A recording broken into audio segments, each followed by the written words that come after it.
little bit more responsibility on Carly with Kayla not here yet? Yeah, she's ready for it. I think if nothing else, Carly's career has prepared her for changing circumstances.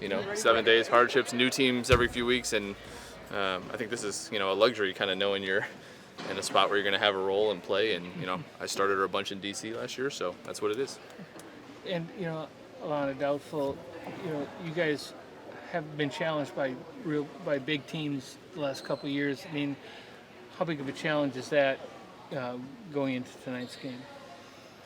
Yeah, I think it's important. They have, obviously, Tierra McCowan is huge. She's big for land. She's big for everybody else. But they're also playing a little bit different style now too, with Maisha and Alyssa spacing the floor more. So we kind of got to be ready for not just the size and the rebounding and the physicality, but also their spacing and their movement. So defensively, we want to be good at everything.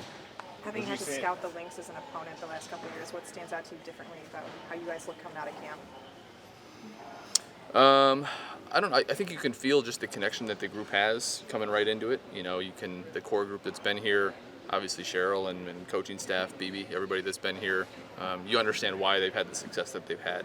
The emphasis, the focus to detail, especially defensively, how they take pride on that end of the floor. You never know how it is when you're going to kind of get the peek behind the curtain of somebody else, but you see why they've had the success they've had. I guess specifically getting the peek behind the curtain with Fee, what sticks out about her? Nothing better in pro sports than a humble superstar. I mean, she just sets the tone for everybody.